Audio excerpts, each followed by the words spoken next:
Hey guys, how's it going? Welcome to this week's recap video. I hope you've all had a really great start to your week thus far. We've had the past week was very busy. Yeah. And we've seen a cool down in temperature. Like we got up to 90 degrees and now our 10-day is showing temps in like the mid 60s to low 70s and our lows are like 45 to 55. It's awesome. Yeah. It feels like a gift. And so it just makes all of our planting so pleasant and pleasant on the plants too. Yeah. It gives them extra time just to like sit there and chill, like literally before the heat comes. So it's been really, really nice. A few store updates before we jump into this past week's videos questions. That did not come out very smooth, but we have some new stuff or some stuff restocked in the store. I just wanted to mention we had a limited run t-shirt a while back. It was called Heart of Spring and you guys were so awesome to order it.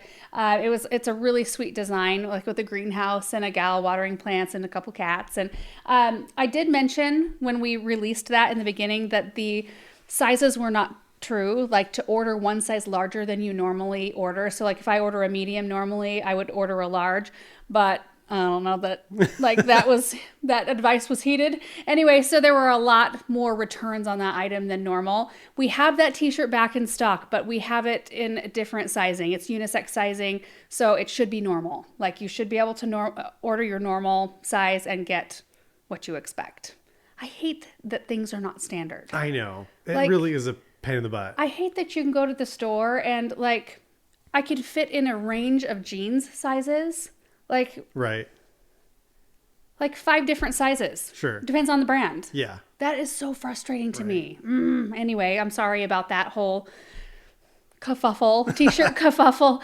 There's also some new items in the store or items we've been able to restock, like the Captain Jack's Dead Weed Brew and Lawn Weed Brew, which I recently showed you the Lawn Weed Brew in a video when we sprayed weeds out of the lawn up front.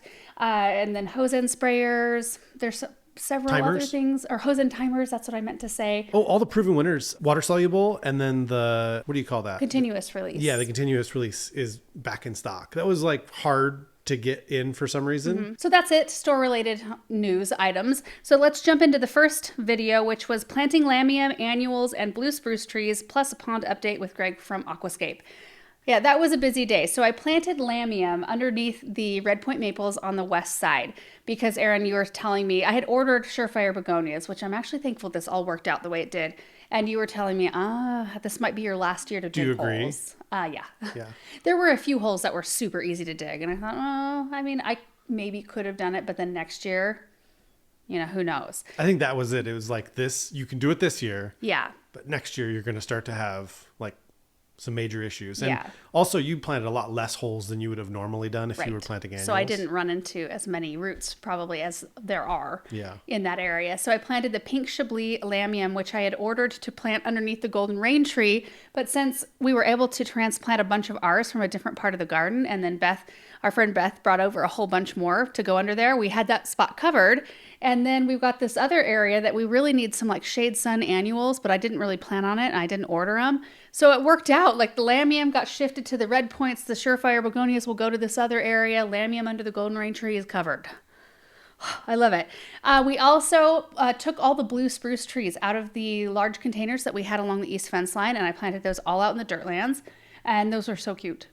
I love driving out there and looking at them. And I think that it's going to be a fun thing to kind of mark the years with. Yeah.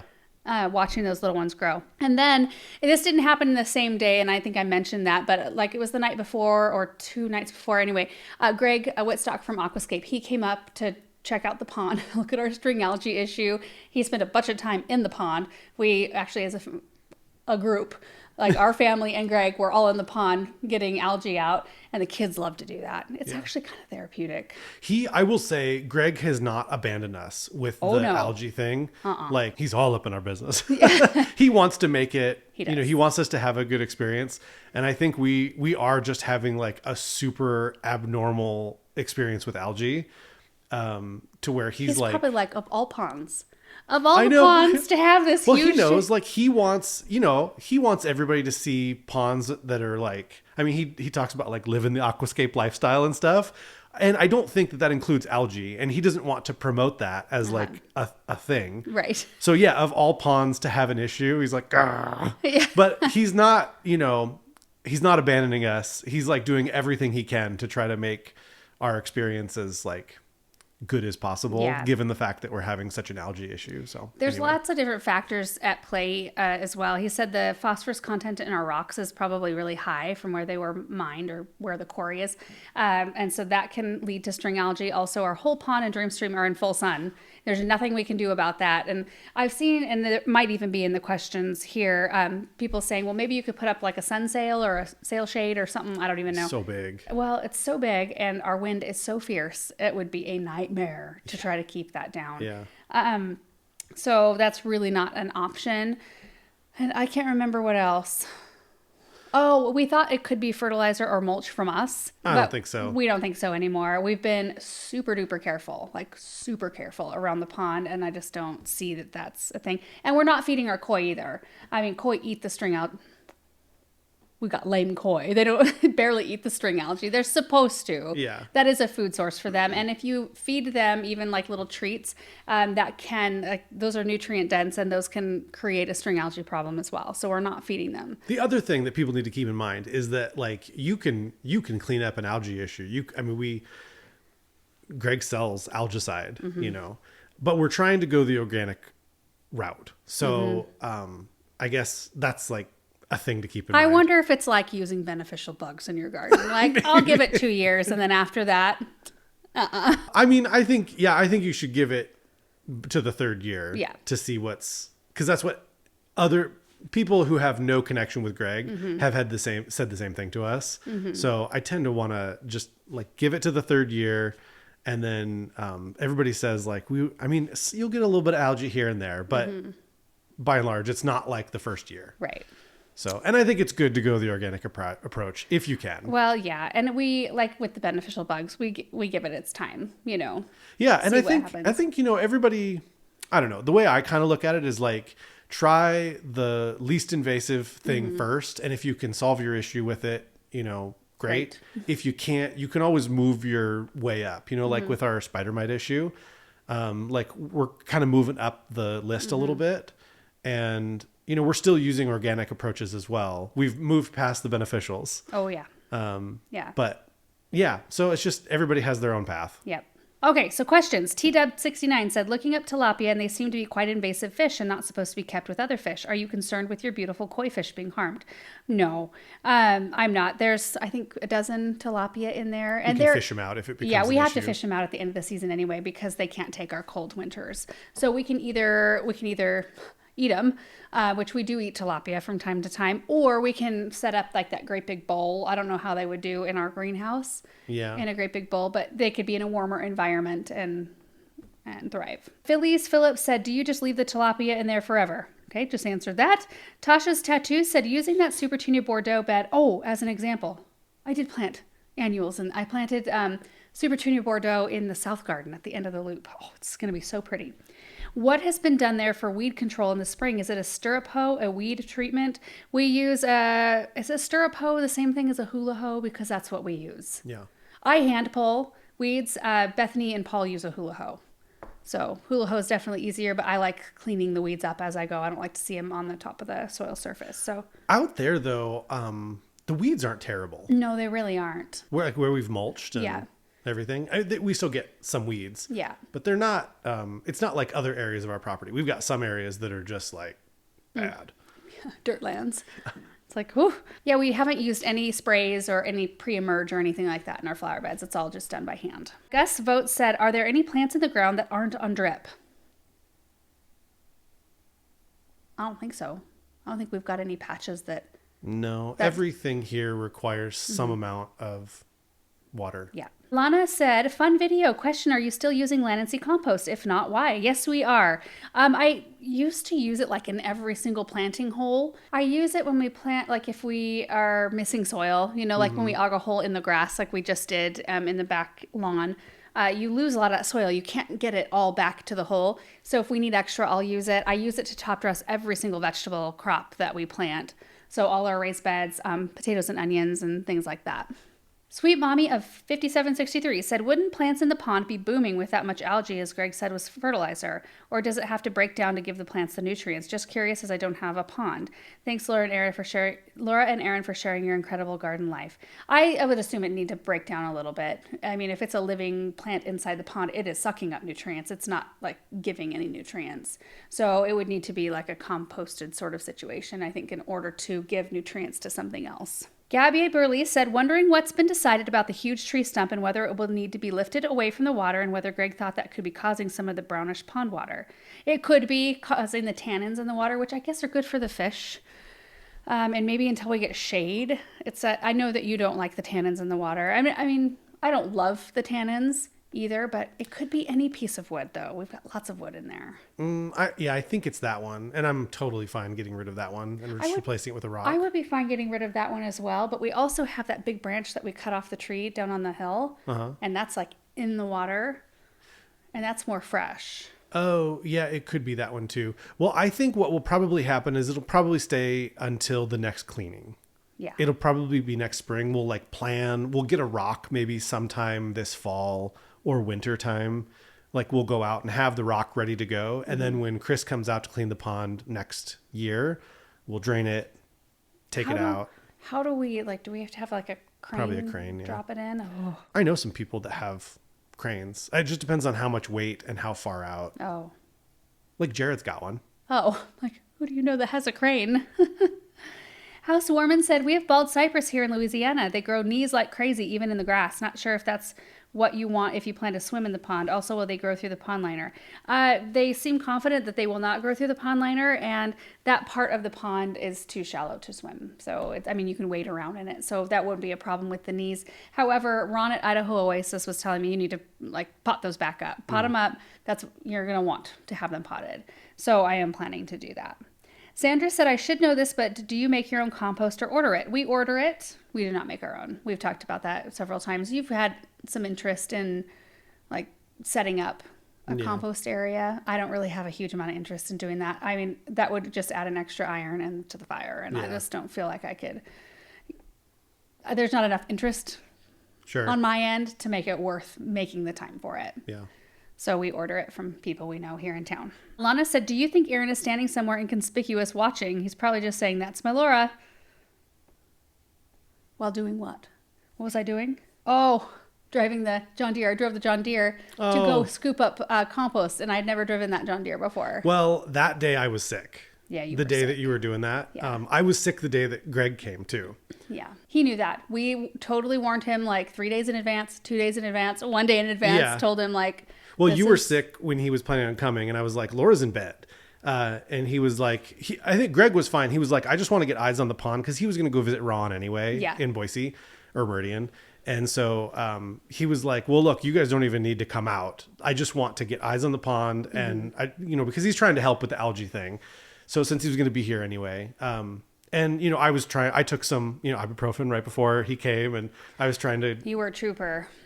But anyway, yeah, that day I did see you on the tractor, and I was like, oh, my life inside is horrible. Oh, that's the worst. Next video is Windy Day planting projects. So we started off with a project we had done the night before at my parents' house.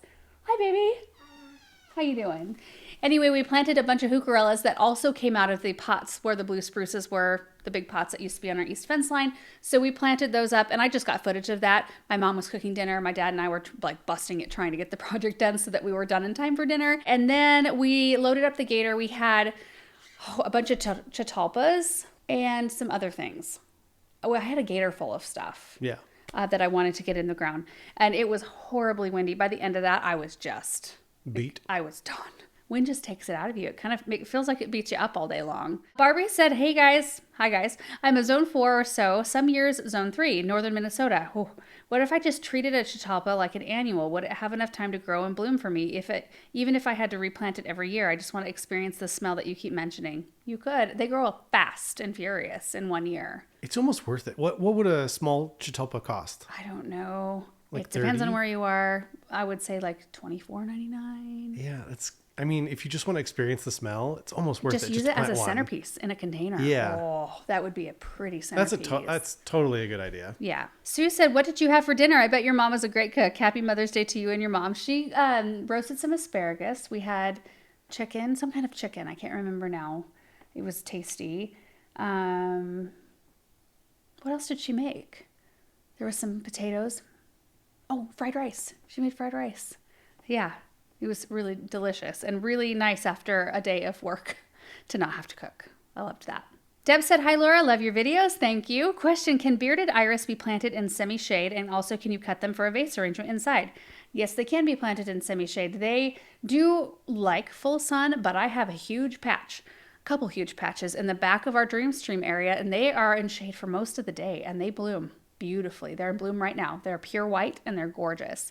I do feel, I want to say that, like, you know, some of those want to flop a little bit, like they're a little top heavy, but the ones out in full sun, some of mine want to do that out there too. So anyway, I've had good luck doing that, although to be the safest, the more sun, the better.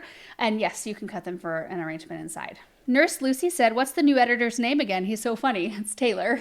S. Marita 8 said, where do you get the DeWalt trimmer? Thanks.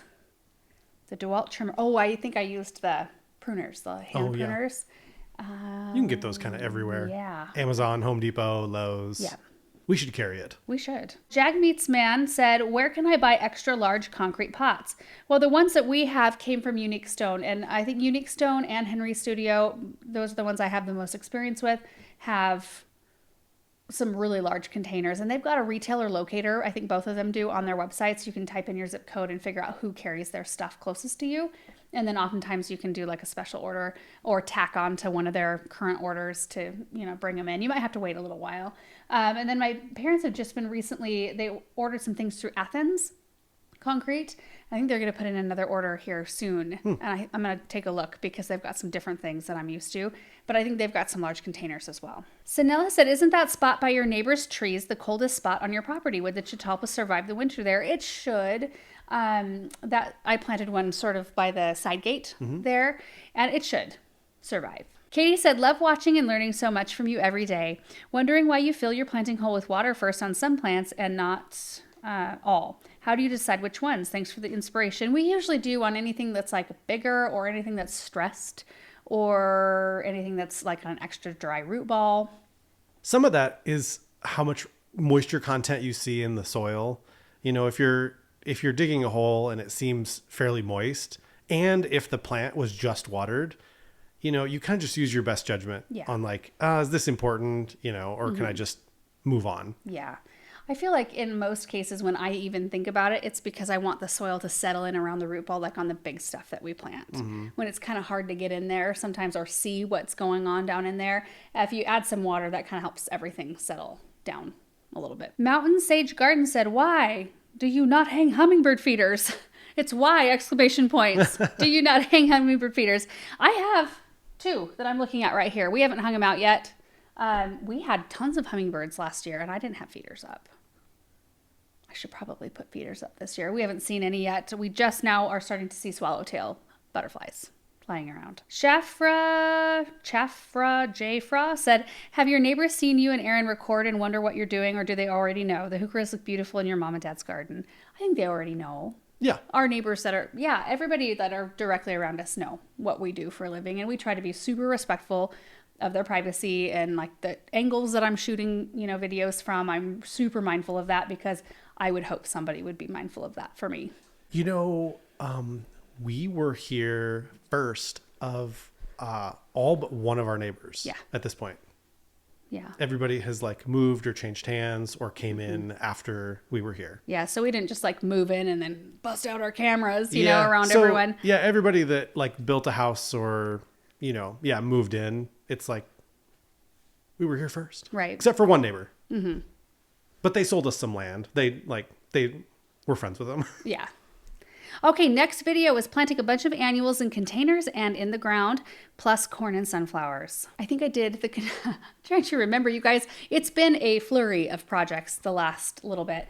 I think I did the containers up in the Persephone garden. We had to completely empty one of them out because it was a pond inside. It had plugged. And we got, several different containers done. I think I did the front of the chicken coop that day. It was a good day. And then I ended up planting corn and sunflowers out in the dirt lands. So it finished up our one row that we have tilled so far. Jan said, Laura, will you put the hibiscus in the greenhouse this winter? We certainly could give it a try, see how they do. I have one left in the greenhouse, and I kind of thought, like, maybe I should just hang on to it in its pot in there. Or, yeah, I have a hard time, when we get to the end of the season, a lot of times, like, repotting stuff and bringing it in. A lot of times it just adds an extra layer into a project, and I've got to go find a pot, and a lot of our pots are actually in use. Like, I feel like I've got a lot of obscure sizes. If you go in, I've showed you in the red barn here probably recently, and it's a lot of obscure sizes. There's not a lot of like a standard what I normally plant in. I think I'm using most of those. Need to place another order? I think it might be handy to have a few more. Kimbar said, did Proven Winners discontinue the compostable pots? I haven't seen them at my nursery, and yours don't seem to be compostable either. I loved the concept, but I found the containers to be hard to handle. They broke too soon and roots got tangled in the openings. I don't think they discontinued them. No, they're still doing it. And to be fair, they're not as nice as the plastic, but you know. I mean, I think everything has its pros and cons, right? But they compost. Yeah, they compost, which is... Yeah, again, it's like the concept is great. Yeah, shifting towards that. They'll probably keep going through iterations where they keep improving them as they can. Yeah. But, you know, there are downsides. There's downsides to using, single-use plastic too. Yeah. So all of our 2026 annuals, I think all of them are in the compostable pots, and I haven't gone through those. I need to walk you guys through those annuals here very soon. Anne said, do you leave the plexiglass on your coop year round? If so, how do you keep them cool during those hot summer days? No, we do not. In fact, we're getting ready to take it off here in the next probably week or so. Still been cool though. It has been really cool, and I left it up mostly for wind to keep it off the baby chicks, because we just introduced the baby chicks into the coop, and I think I will take the fencing, because they're together with the big hens, but they can't get to each other. I fashioned a little cage in there so they can actually go on the outside run and they can come inside, but I wanted to keep the breeze and the wind and drafts away from them just while they were adjusting to their new little home in there. So we'll get them taken down as soon as we take the little cage down. Sandra said, curious why you didn't use the corn planter.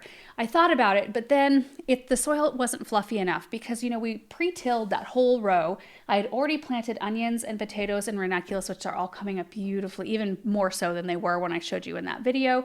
But the whole rows or whole runs of drip tape were all running, even though I didn't have stuff planted quite yet at the very end, and it really compacts the soil down.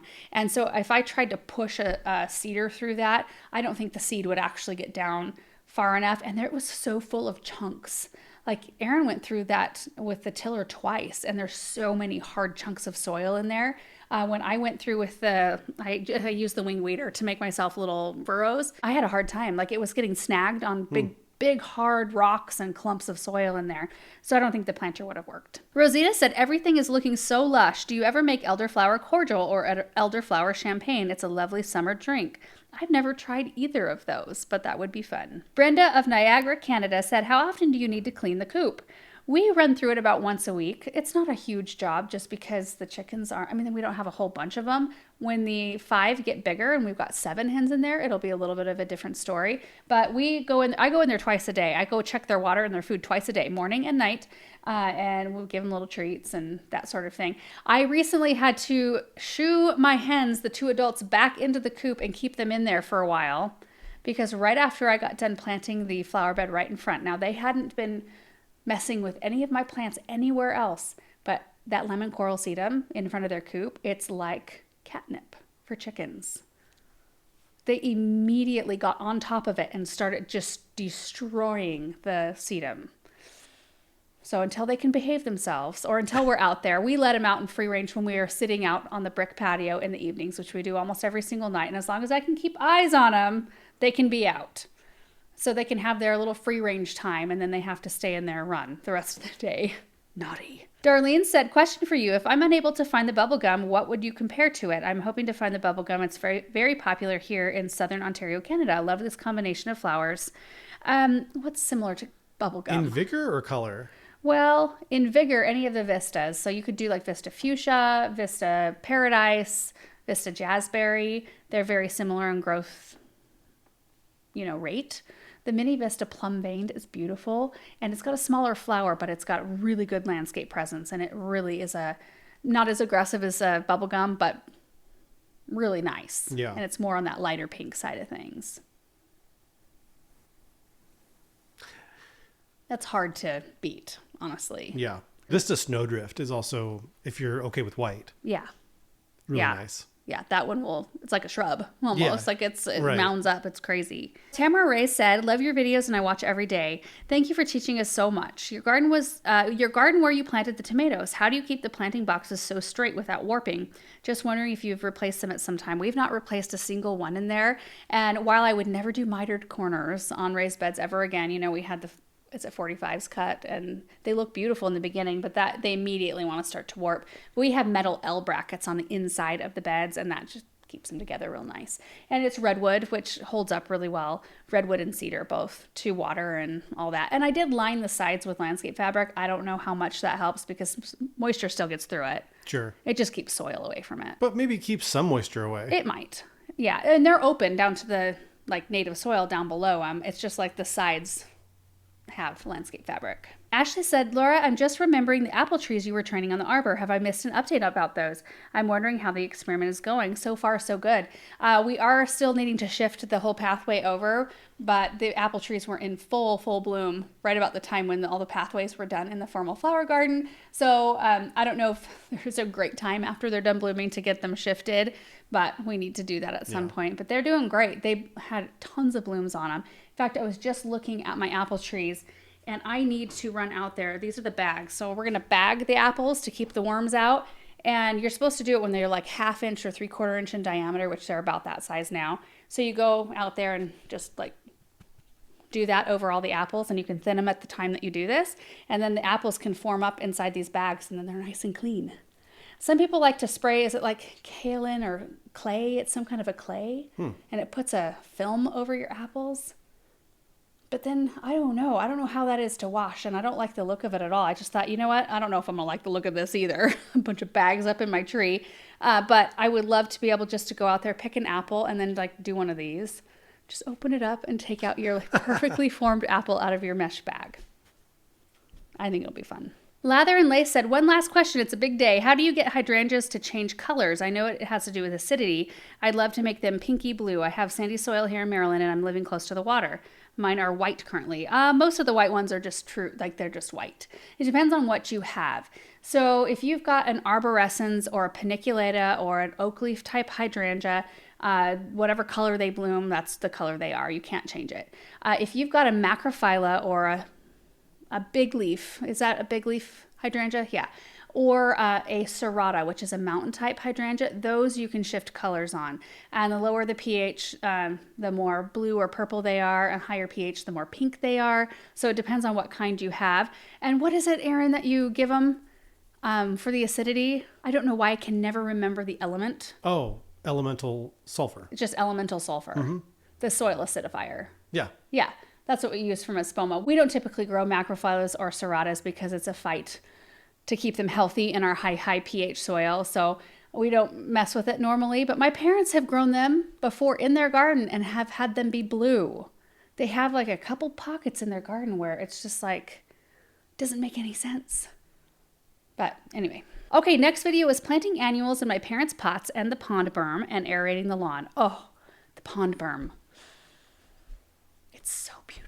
I can't wait. I cannot wait. It's going to look really nice. Yes. Oh, it's so pretty. And I want to keep going. I want to keep going along the side and just make it look full and lush. If we're going to have string algae in there, let's make something around it look really nice, I also started out that day at my parents' house. They were at work and I was out there by myself and it was lovely. It was just a really nice time.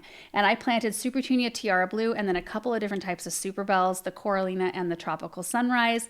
And while they didn't have a lot of color, a lot of things don't, they have 2 or 3 blooms on them when you plant them. I cannot wait to see what they look like when they're full of color. And then you aerated the lawn and kind of talked through how the machine works and some of that. Oh, that scared me.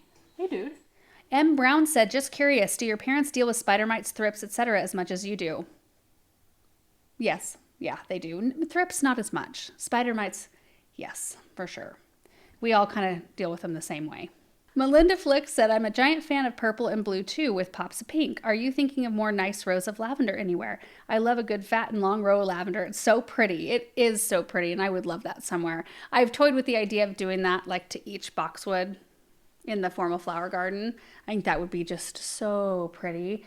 But I'm just so undecided on how I want to exactly plant up the area. I was going to kind of row crop like I have been doing, but I think I am willing just to let it sit and be beautiful corners. We planted the corners around, I don't know what to call them. They're kind of corners. Yeah. Around all the linden trees with playing the blue salvia and that Supertunia mini vista plum veined. And that's going to be gorgeous color. And I think just letting it sit and just thinking about it is going to be good. I've got some things started in the greenhouse, but I'm not like sold on planting every last little thing out. I can find homes for, things like I planted a bunch of snapdragons like I normally do, and I'll plant some out in the garden, but then I think I'll farm out some of the other ones. Because I'm just like, I don't know. I'm not in the mood to do the cut flower garden thing this year. Sure. I guess I want to work on flower beds more. Yeah. Mrs. Deb B said, will you and Aaron have another planting contest this year? I hope so. I don't know. Will we have some of those pots left over after the other project? Oh, maybe. We might be able to do it in a smaller we should. form. Yeah, that would be fun. Hamer said, when you add all of those annuals into ground, do you need to add more irrigation or do you hand water? I'm assuming that the annuals need more water than the perennials and shrubs. In a lot of the areas that we plant in and that we have continued planted annuals in over the years, there's already drip in there. In fact, I think I've had to make 2 repairs from my auger hitting the drip line so far, which is pretty good. Yeah. I mean, I kind of know where the drip lines are now, though. You kind of get that grid going and you know where stuff's at. There's actually a place we had to pull a bunch of drip out by those Stonehenge Dark Druid Yews up by our June Snow Dogwood that I just showed you guys this past week. It was just, I think it was way too much water. It used to be it is planted, all those things where our lane used to be, the old driveway. So I'm guessing that ground is pretty hard. Yeah. Underneath there. And gravelly. Yeah. So I think it was just like the normal amount of drip that we normally run, but it was just too much for that spot. So Paul was out there cutting that up the other day, and I need to replace a few U's, I think. That's okay. I need to add more to the end of that whole row anyway. Yeah. So I'll need to at some point order some. Lisa said, question for Aaron. I have very sandy soil and my backyard is also very shady. It's hard to get nice grass to grow. Do you think if I aerated and then reseeded, it might help thicken up my lawn? Yeah, I think if you have shade, you're just going to struggle. Well, you need to plant creeping red fescue. That's the best. I mean, if you can for your area. Did she say where she's from? That's what we recommend for shade areas in our location. Yeah, if it's sandy though, I'm guessing they're probably like more in the south. Maybe not. I don't know. Like Payette has some real sandy areas. Yeah, it's true. Yeah. Yeah. I mean, shade is not like super conducive for growing good grass. Mm-hmm. So there's some that can do it, but. Yeah. Taylor Scott said, Laura, do you ever do any planting for Aaron's parents? You are always doing things for your parents, yet you never show doing anything for them. Yeah. We've done stuff at my parents' We've house. filmed a few videos where I think we filmed the video where we mulched their entire garden for Mother's Day present for your mom. We've also done lots of pots and plants, and I've given your mom a lot of plants throughout the years too. But it's just it's a different scale too, like the garden space. And they've got like your mom had it kind of set the way she liked it, and she would shift things around a little bit. But they're fixing to move here soon, so there's no projects we were going to do there this year because they're not really looking to add more. Well, we started off doing a lot of projects there. Do you remember that we removed the grass and planted that little like corner next to the fire hydrant? Mm-hmm. So yeah, we've done lots of stuff. We've also done stuff for my mom. I mean, it's kind of my mom's garden, right? Yeah. Your dad does My dad mows the grass. Mm-hmm. But we've done stuff for my mom that we haven't filmed too. Yeah. BSG1965 said, hey everyone, Laura and Aaron, I too love locust trees, but I'm wondering the locusts you're talking about, are they thornless and podless? I grew a lane of them myself. Some had thorns and all had seed pods about 6 to 8 inches long and about 1 to 2 inches wide. I was told they were all thornless and sterile. Oh, that's a bummer. Ours are thornless for sure. The one honey locust every tree couple up front years gets pods every couple years. Yeah. My parents got pods. Yeah. But I haven't noticed any of our other ones getting pods. Putting them in the grass, I think, is great because you could just mow it all up. Yeah. So if, those years that you do get them, I want to say I've noticed since we've been here like twice that the Shade Master in the front has had pods. I think that's, Maybe only once. It was like... I think maybe twice. You think so? I was trying to think through, like, because I know that doesn't have them every year. Yeah. But... Yeah, I don't know why it does that, but it seems like it has to like build up for a few years to, make the pods. Yeah. Our purple robe locust that we just planted on the hillside, that one has thorns. For sure. That's why we planted it over there. And there's so many blooms. There's more than the other day when we were looking. So pretty. Oh, I love it. Ivy Bend Garden said, when you were planting the berm, what size auger did you use? I used the 3-inch for the normal sized annuals. And then I've got some larger ones, like the salvias were in larger containers, and I used the 5-inch for that. ETX Girl said, love all the annuals and can't wait to see them thrive. Going to be breathtaking. I have a question about lawn aeration for Erin, please. I use a major lawn care company and they recommend chemical aeration versus plugs. I don't even know what that is. Do you have any opinion of that process of chemical aeration? Is that like killing parts of it out? Like, what does that do? Chemical aeration. I mean, it doesn't sound great. No. On its face. Right. The only 2 types of aeration I know of are like spikes that go in. But to me, it seems like you're just compacting the other areas because no soil is actually coming out. Yeah. Because when you actually aerate with cores that come out, like core aerate, the plugs just like kind of dissolve. And so it's kind of like rototilling in a sense that you're kind of just like breaking things up just enough. But so that's the one that I like the most because in my mind, that sounds the best. But sure. I don't know what chemical aeration is. So. We'll have to Google that. Okay, next video is garden errands. Oh my gosh, this day. It was just, we were all over the place. We had so many stops to make. We went to Jaker Wholesale Nursery and walked you guys through when we were picking out a few trees to bring back home, and then one also for our neighbor. We went to the brick place to pick out new bricks for the brick columns that we want to, have built next to the gate. The place that manufactures the thin brick that we used on the fascia of the Hartley, it burned down. But apparently they were able to rebuild and retool. We were told it was going to take like a year or a year and a half. Hold up. Oh, brick. I just looked into chemical aeration. Yeah. And it's probably more accurately called liquid aeration, which is adding like surfactants and other compounds like humates. Oh. If you're adding humates. Humates are great. That's great. I mean, just say that. Not chemical. Yeah. Aeration. So like if that's what you're doing, highly recommend. Yeah.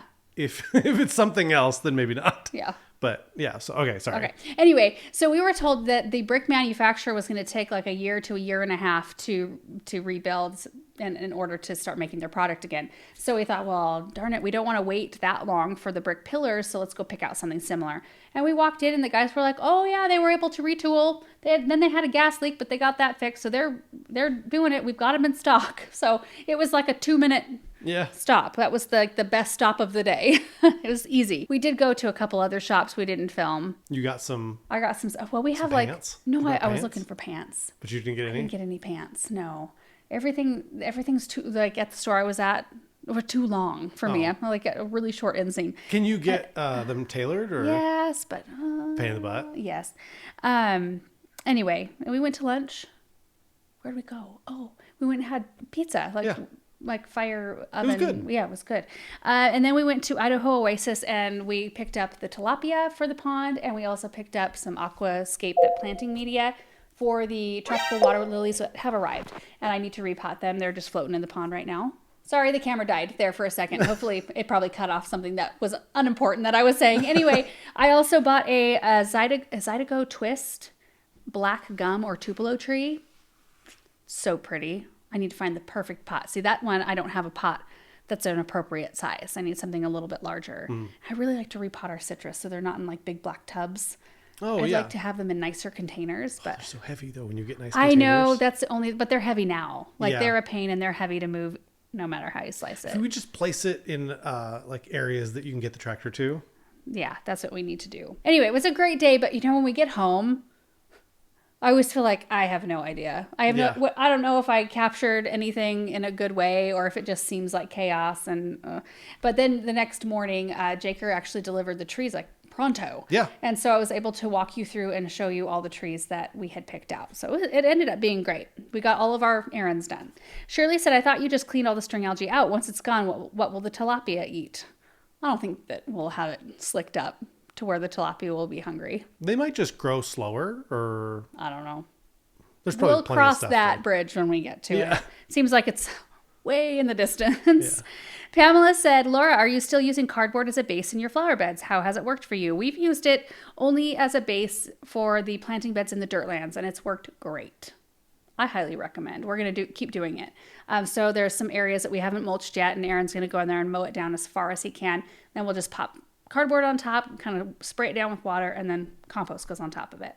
Works great. Kayla's Cloth Kit said you loved Photinia, but I don't think I've ever seen it in your garden. Will we see it soon? I've been considering it for a long time, but haven't pulled the trigger yet. It's one of those plants that I haven't readjusted my thinking on, because I used to not plant it because we were a zone 5, and I think Photinia is a zone 6, and we used to get it in, and it was like one of those things where if you put it in exactly the right spot, you could get it to winter over.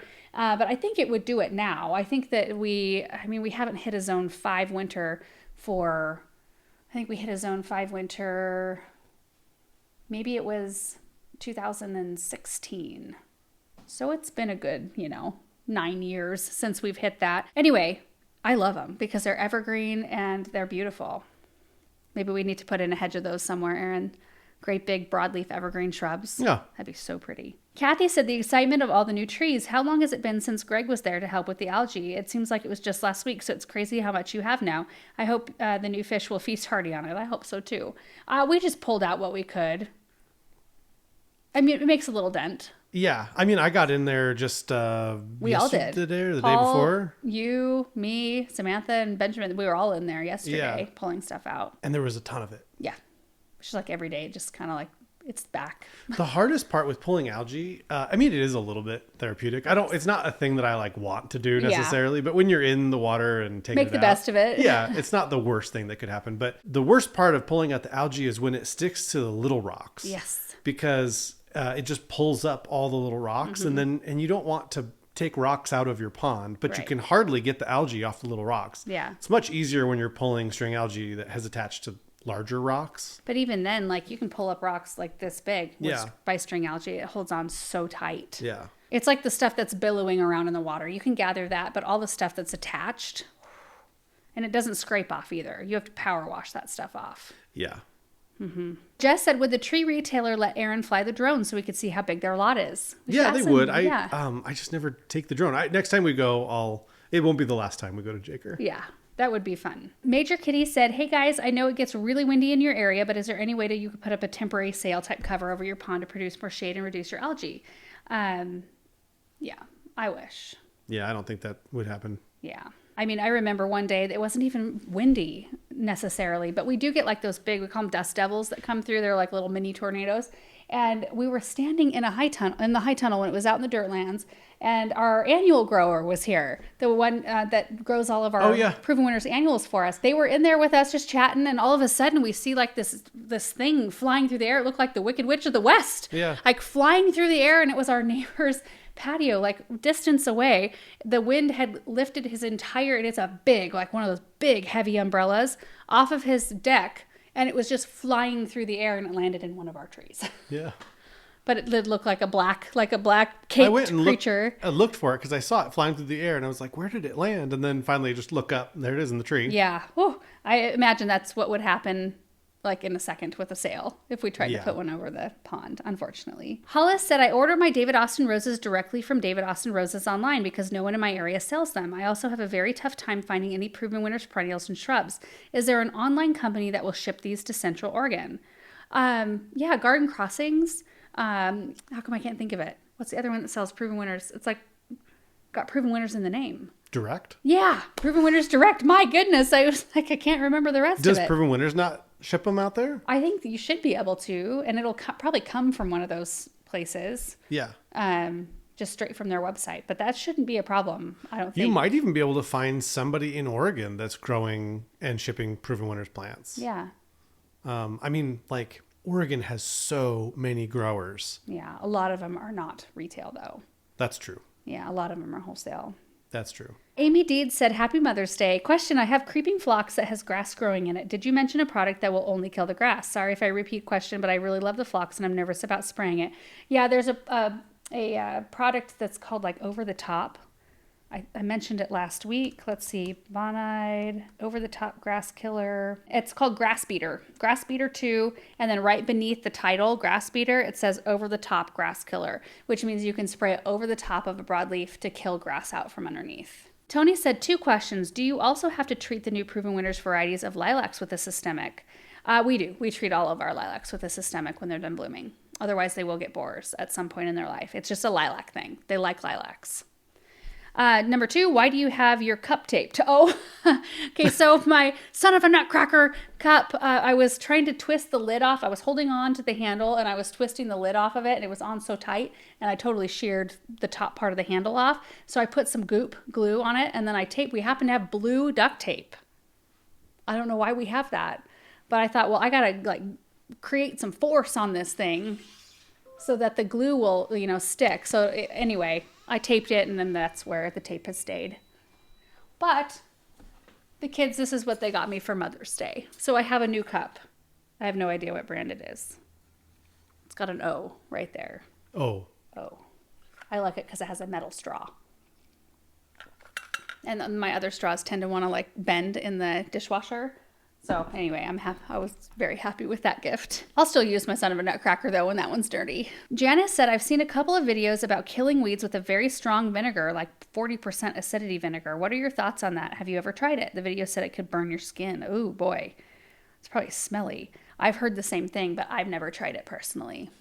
And that's probably just because of my background, having access to whatever sprays that I need down at the garden center pretty easily.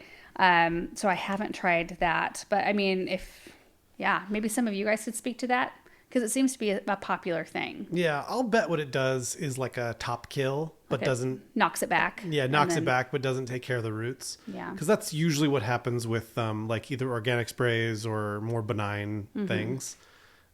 It looks like it works, but then things just come right back, but I could be wrong. Sure. I mean, if it worked really well, people would just package it and sell it.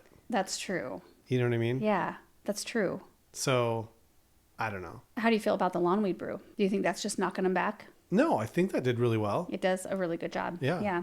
Anyway, on that note, that is our last question for this week's recap video. Thank you guys so much for watching, and we'll see you in the next one. Bye.